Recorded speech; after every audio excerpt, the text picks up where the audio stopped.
All right, guys, this is a quick video regarding CPU.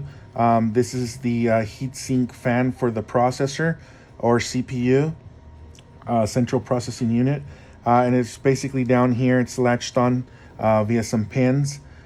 This is running the AMD 2700. I believe it's the AMD Ryzen 7 2700X. And for the sake of my son, he wants to jump back on Fortnite right now. I'm not going to take this apart and show you the second, but I will do it in another video. So basically, this is a heat sink, and it takes off all the heat from that processor, puts it into this aluminum heat sink radiator, and then the fan just basically blows cool air into it. And it cools it down so that the processor could stay pretty cool.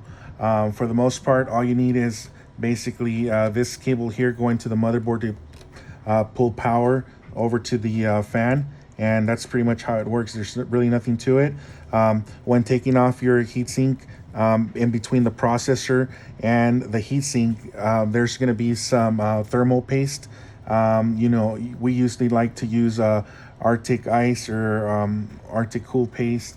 Put that in the middle. Make sure you spread it on nice and evenly, and then put your heatsink right on top of the processor, and you're good to go. Thank you very much.